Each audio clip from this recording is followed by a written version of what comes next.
Good morning, everyone, and thank you for tuning in again to South Florida Sunday with me, your host, Marian Dozier of TYSmedia.net and CocoWire.net. Today's guest is a longtime educator in the public schools who loves what she does, yet she is pushing for change, ladies and gentlemen. Yvette Temple has been an educator with the School District of Palm Beach County for 26 years and is currently teaching intensive reading and critical thinking at McAuliffe Middle School in Boynton Beach. Yet she is also the founder in 2016 of Destined to Shine, which seeks to, as its website says, help classroom teachers transition out of the classroom and into entrepreneurship, where they are, as the organization is named, Destined to Shine. She has also written an ebook titled From ABCs to CEO, 7 Steps to Becoming a Teacherpreneur, which is available on her website, destinedtoshine.com. And ladies and gentlemen, don't spell destined the way Marian would spell it. Spell it, instead of the D-E, spell it D-Y-S-T-I-N-E-D, toshine.com. The nonprofit is hosting a second day-long Ultimate Teacherpreneurs Summit from 9 a.m. to 3 p.m. on Saturday, June 15th at the Holiday Inn Airport in West Palm Beach. Its main focus, to help teachers monetize their teacher talent into ways to earn a living outside the classroom as entrepreneurs.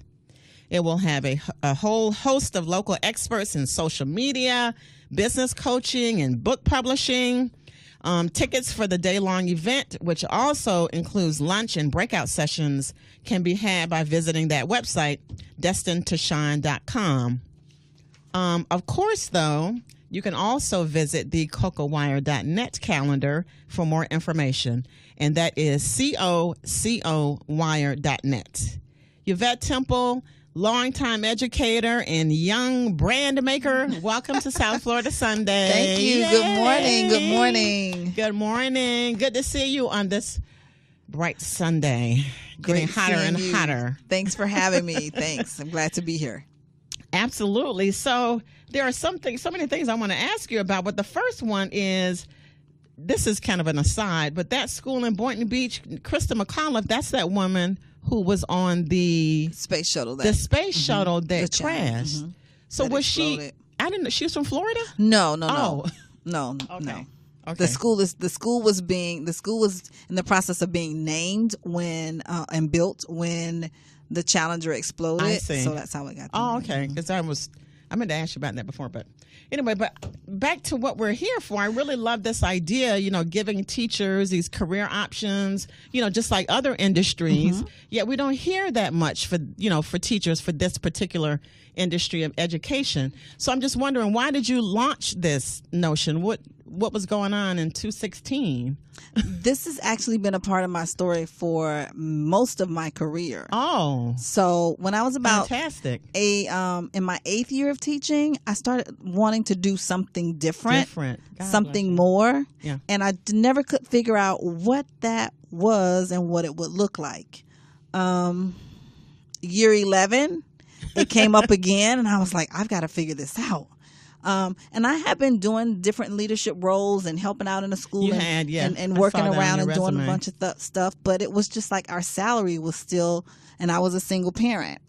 So earning extra money was always a thing. I worked at retail stores, which meant I was away from my daughter. Wow. I did several direct sales companies, which still, you kind of work from home, but when you're out doing parties and shows, you're still away. It's time away, and it was always somebody else's thing. Yeah. And then as the internet started changing and e-commerce became a thing. Yes. I was like, it's time for me to start learning how to use this online market to develop something of my own. Where I can still help teachers. I have a master's degree in in educational leadership. So I've always been in the role of being a mentor teacher and having leadership roles in the school, being a reading coach and so forth. So I was like, I just need to find a way to help teachers in a greater capacity. What do we really need? We need more money. Okay. Yeah. And As that the kids was say, period.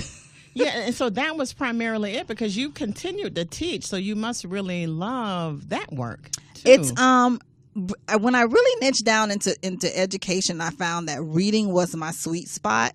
So I've worked with struggling readers for probably half of my career. Interesting. In the elementary school and now at the secondary level. So yes, I do have a love for reading and helping kids to become better readers. And yet again, I also enjoy helping teachers become better teachers and mentoring and helping them along the way, whether they're new or veteran teachers. Everybody has something to share, and we always do in education. We share resources, we share ideas and tips and strategies. I'm doing the same thing in Destined to Shine. It's just how to make money doing what you love doing. And so I'm curious now, I mean, are teachers open to what you're doing, or are they kind of like, I don't know. I've been wanting to teach, and I'm teaching, and I love what I do. I do need some more money, and I do need. But I mean, I'm just curious. How do they respond when you come with this pitch? And it's not really a big pitch because if you've seen the Time magazine that came out, 2/3 of teachers work outside of their home. Good point. We moonlight all the time, but we're always moonlighting on somebody else's job. So, okay. It's you go work for somebody else. You go work in a retail store. You go work for a direct sales company. You go work, cleaning offices or something else.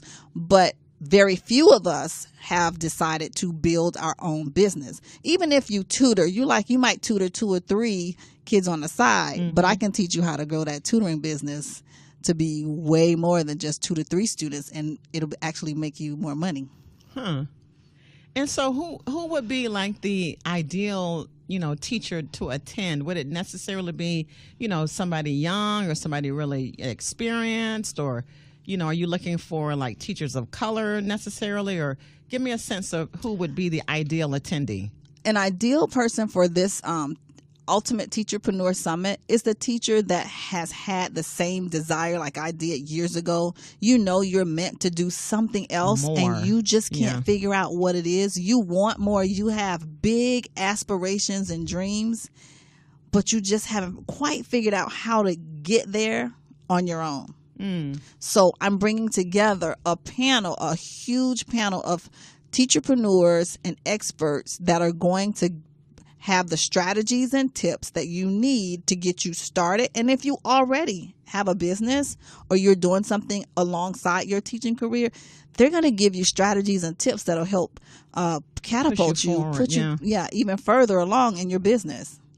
But now, but do teachers have the skills to be business owners? Like, 'cause I'm just thinking about some of my favorite teachers, just like standing there, writing on the board and explaining things. But I guess you've seen ways that they can channel the skills that they have in the classroom. Behind and it cracks me up because that's what kids think we do. We just pass out papers and grade papers and that's it.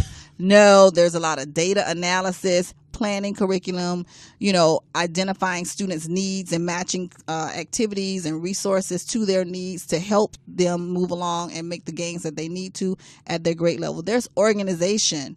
We collect money. We just, for field trips or whatever else. True. There's a lot of skills that teachers have, and some don't even think about those things. When you're organizing your classroom, some people can't even organize their home. So if you can be a stager or an organizer to go in and help somebody organize their life at home, whew. Well, and that's a good point too, Ms. Temple, because that's one thing I was, as I was getting ready for the show, you read about how teachers are required to do so much more than just teach, reading, writing, and arithmetic. Yeah, that, y'all got to be monitoring to see, how the kids living at home, or, they coming to class without eating or whatever. You're the doctor, you're the nurse, you're the psychologist, you're the sociologist, you're the cheerleader, you're the coach. Yes, I can go on and on. We have lots of skills. Yes. And then every time something changes in the curriculum or in the district or policies change, we have to adapt to that. So right then. So just as trends change in business, we're very flexible. And so over your 26 years, has that changed? You know, that perception that y'all got to be doing everything. I mean, has that changed over those 26 years? Like when you first started, was it like that? I'm just kind of curious. No, it is so much more accountability on teachers these days.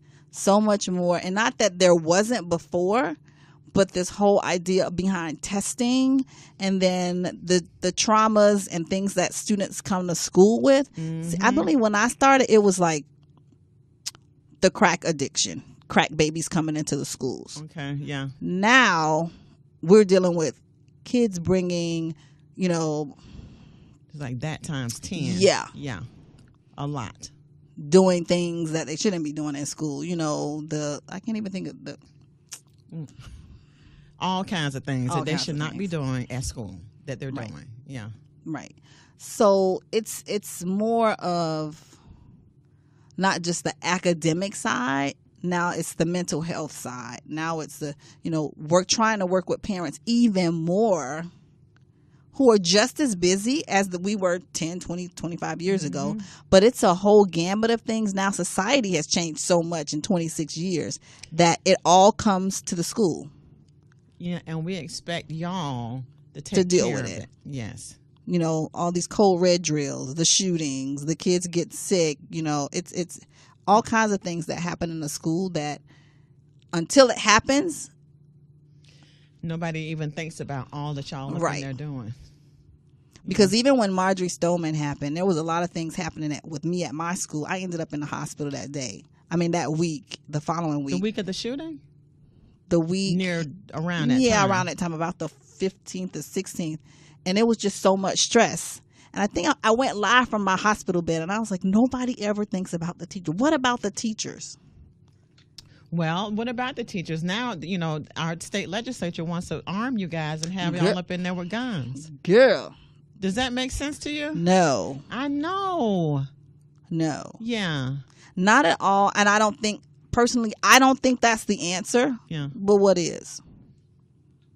Because I can remember when I was in school and, there was I had at least one crazy teacher per year. Mm-hmm. Or then you have these crazy students who, if they know that, this teacher has a gun in their classroom, it just doesn't seem to make sense. So what's your sense of, do other teachers tend to agree with you that that's not what we need? Or do you hear? I haven't spoken with anyone that's been for it, that supports teachers having guns in the classroom. I'm sure there probably are. Yes. I know some gun carrying teachers, but they don't bring them to school, but I know they have for protection at home, but for the school, that's a different scenario altogether. So is that something that y'all, you and your friends and stuff, that y'all stand up and say anything, to parents or to your colleagues or to your, principals and stuff? Like, no, don't support this. Kind of like how it is at a school site. Politics is not a good place. Everybody, it's just like you talking to your friends. Sometimes it's not a good place to, talk about things of that nature, because it can get a little hairy, and you got to work with these people every day. Yeah. And difference of opinions, you say, somebody might say something and then you just, let it roll. Yep. Because, they have been saying that too, about national politics, ever since we got this orange president, how, we're all, everybody's, right. At the dinner table, arguing, at work, arguing, because, people are feeling so strong about things now. That it's not always. It's not always good. A good time. It may not be a good time for you to bring up certain subjects, is what I'm saying. But the whole idea behind, has it changed a lot? Yes. I'm glad I have about four, maybe 5 years left, because I took a year off to be home with my son when he was born. So, and that's how Destined to Shine came to be. I knew there was something else. And even after going through the process of getting my master's in ed leadership and applying for, the process here in Palm Beach County, the process to become a assistant principal? Yeah, I was going to ask you about that. Why not push for that? Like, instead of them being entrepreneurs, like push to be, lead educators. Girl, you are tapping on some stuff right now. Okay, so my experience was, number one, becoming an administrator was never the thing I wanted to do. You wanted to be in the classroom. I love being in the classroom. Even when it started changing, and it's changed so much, I'm like, I know I can help kids. I've had a track record of moving kids academically, a couple of grade levels in the reading. So I've been recognized for that as well. So it was one of those things where at that time when I was still searching for what I wanted to do, even though I didn't want to be, quote unquote, an assistant principal, I could still get this degree and have other options. Because there are other leadership positions within the district that you need to have a master's for. Right. So I was like, okay, if it's not the AP role, let's just have some options, which would lead to a higher salary. And was the whole premise behind that. It's that process and things you have to go through to get to those levels and to get those positions, because there are few of them available, and there's thousands who are applying every year for the few positions that come up open each year. So do you can keep going and pursuing that, but in the meantime I did, but at the same time I was saying, while I'm waiting or while I'm going through this process, I still need to be making money for my family. We still need some additional income.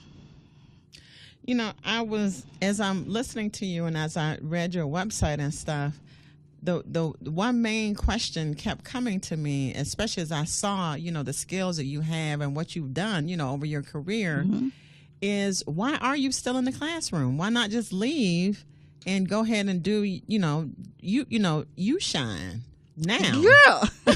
Okay, because a smart business person that you are, yes, would not just quit their job if your business is not bringing in the income to replace your job that you're leaving. Yeah. So just like you wouldn't go, I'm going to quit my job and then go find another. No, you got to keep working until you find another one. So until Destined to Shine LLC is bringing in the kind of income that can exceed what I'm making in the school district, I'm there. I see. And you're there too because you enjoy it too. Because I saw that. I could see that in your face. Even girl, that's tomorrow's. That summer's out. That school's out. All right. So now, tell me why did you name it Destined to Shine, and then why did you spell it the way you did? D-Y instead of D-E. Just curious.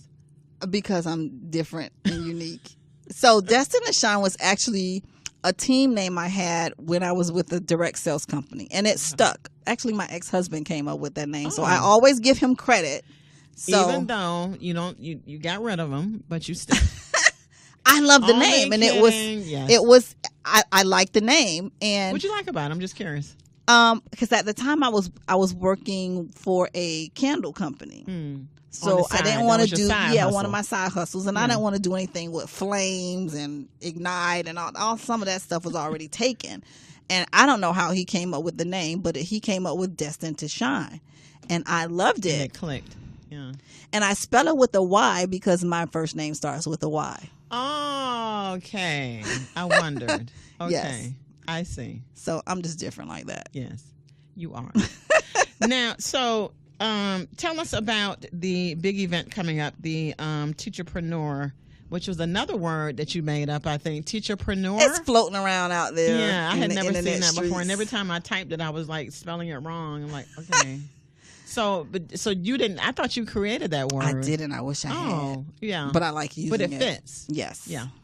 So it's turning teachers into entrepreneurs, but teacherpreneurs, because you're still using your teacher skills and talents to create your business. It may not be a business, anything related to teaching, but you're a teacher who's become an entrepreneur. So that's that's how I use the term. Yes. Yeah, that makes sense. So the ultimate Teacherpreneur Summit is this one-day event that's jam-packed with amazing speakers, teacherpreneurs that are sharing their stories and their talents with you. Oh.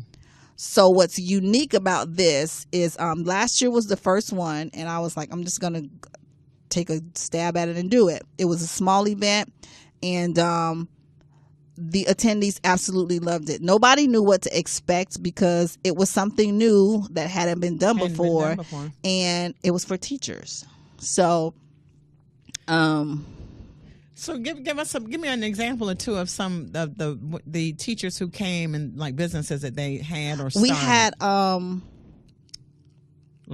the speakers, or you mean the attendees? No, the attendees. The attendees, tutors. Okay. And those that want to be educational consultants. They want to go out and still work in the school system, but may not be in the classroom or per se working with the district. They may get hired for a school by a school or a school district to come in and train teachers or work with administrators on certain aspects that their school site may need to improve upon. And so most of the teachers, when they do like go and become entrepreneurs, is it still sort of education related type stuff? Some are, some are not. Like my client last night started her first online course teaching American Sign Language. Oh. So it's amazing. Yeah. Whatever you are gifted and talented at doing, you can do it. And I mostly teach my clients to build their business on an online system. So do it online because there's millions of people out here that need your services. Oh, gosh. She sounds like a millennial, everybody. I am so not. I don't know. Because even when we were talking before, you're like, well, check my Facebook page or Instagram. And I'm like, look at Miss Lady. Yeah, because those are the two platforms I use the most. But there are people out there. They're here locally as well, because she called me right as I was waiting for us to get started and said, I just got a new client. Somebody right at her school that wants to learn sign language. Wow. So, but there are people, no matter what your gift or your talent is, there are people out here that are looking for you, that are waiting for you to just get started.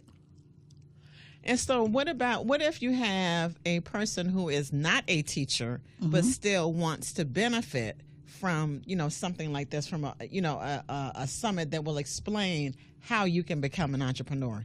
Would they, even though they don't have a teaching background, would they? Right, because this fit for them too. This is going to be amazing for anybody. My ideal target audience are teachers, but Julia is going to show you how to write a book. So if you've ever wanted to write and publish a book, you don't have to be a teacher to do that. Okay. There's tons of authors, millions of authors out here. Kevin Lawson is local. He's a photographer and videographer. Y'all should know Kevin. He does amazing work. Yeah. So if photography is your thing, you want to come talk to Kevin. You don't have to be a teacher. He's coming to show us how to do a branding photo shoot, so you're not doing your selfies on your website or your social media page all the time. Okay. So he's coming to talk about branding, photography, and how to use videography in your business.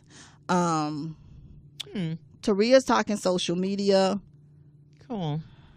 And it's just a bunch all these things all these different things, copywriting with just about anybody, but this is for teachers who keep thinking like, I don't know what to do or I don't know where to start. Well, I'm bringing everybody into a room for you to help you get started or to scale up the business that you've kind of been playing around with. It's been like a little side hobby.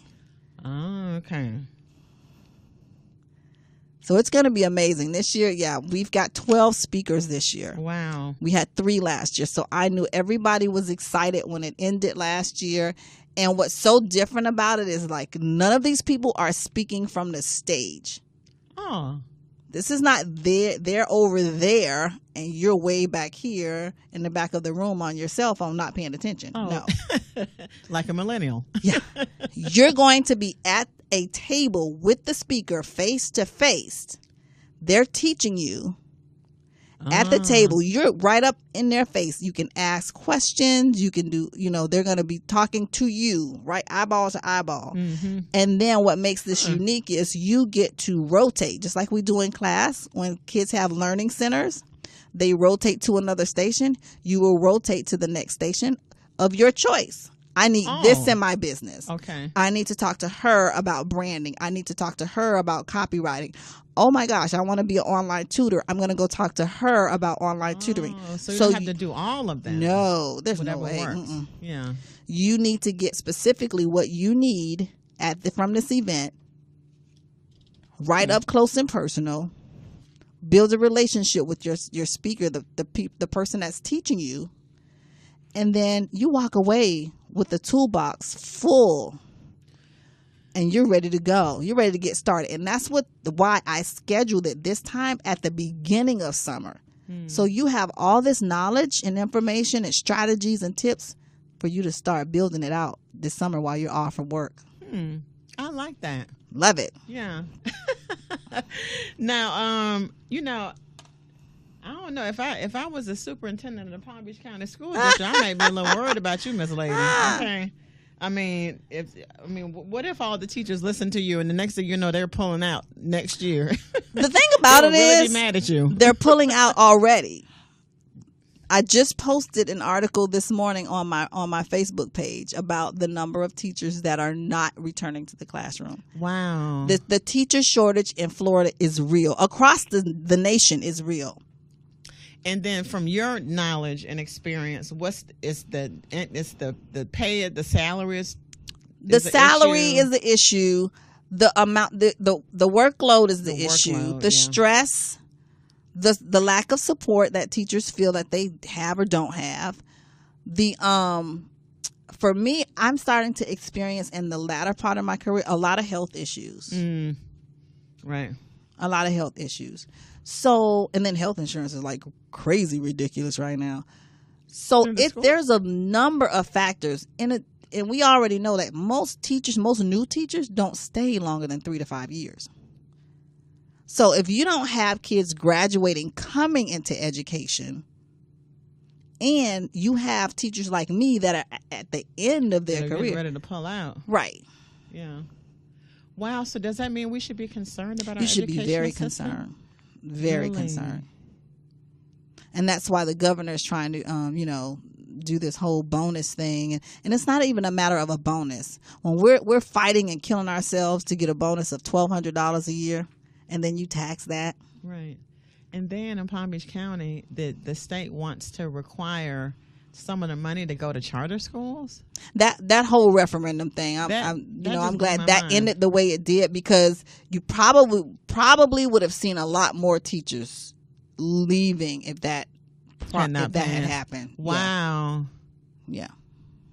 God, so at least I can see that some teachers okay, like for me, I'm on the step where I would receive the $10,000. So I'm like, okay, I could work with that for that's better than $1,200. Right. Right. That I might see 700 of. So some people that were maybe thinking about leaving or doing something else, but for me it's always best to have something of your own. And the biggest thing for me is, as I'm getting closer to my 30th year, God bless you. I'm like, what's my next chapter look like? So that's the other side of why Destined to Shine had to be what it is. Mm-hmm. So how important is faith and spirituality to you? And very, what you do? Very important. In what sense? I've tried for some time. I was very connected to a couple of church bodies here, and then some things happened, and I kind of walked away. And recently, I'm really reconnecting to my relationship with God, and because reality is, I can't do this by myself. And then they're funny how we really learn that the older we get, that you got to be on the team. Mm-hmm. It's like, I've given you all of this, but you still haven't. You're out here busting and doing all this stuff, but you hadn't figured out yet. Yeah, important. Okay. All right, so we're down to the last minute. If we need to get information from you about the big event, we need to go to Destined 2 Shine. Yes. That's right. I forgot the number 2. Number 2. Yeah. Destin. DYSSTINED. The number 2. Shine.com. Right. And then the ticket, because I think the ticket information is on a landing page. So again, ladies and gentlemen, it's Marian Dozier's chance to say you can always go onto the CocoWire.net calendar because it is on there. And there's a link on there to get directly to the landing page that has the ticket information. But y'all keep this in mind, and I so enjoyed your being here today, Yvette Temple. You're welcome. I and swear. They can find Destin to Shine right on Facebook too. Oh, don't forget that. That was from the millennial. And she's also on Instagram too. So what is it, on the Destined to Shine on both? Yes. Yes. Destined to Shine. All right. So don't forget, you guys, Ultimate Teacherpreneurs Summit is going to be on Saturday, June 15th at the West Palm Beach Airport Hilton. And I did say that in West Palm Beach. And it's going to be all day from 9 to 3, taught by the skilled longtime educator. And I may even come. All right, then. Oh, guess what? And bring you a friend, because remember, it's 2 for 1. Uh-oh. Yes. Is that an announcement? That's a special announcement. Uh-oh. 2 for 1. So a teacher can bring another person. 2 for the price of 1. Okay. See? You heard that first on South Florida Sunday. Yep. All you have to do is when you check out, put your guest name in the notes when you check out, and we'll know who you're bringing with you. All right. We got to update the calendar item on CocoWire. Okay. Right. Well, thank you so much for coming in today. I really appreciate it. Thank you for having me. And thank you guys for tuning in once again to South Florida Sunday with me, Marian Dozier of TYSmedia.net. Next week, our mayor, Thomas Masters, should be returning. He wasn't feeling well today, so he should be here next week talking. Y'all have a happy Sunday, and we will meet with you next week.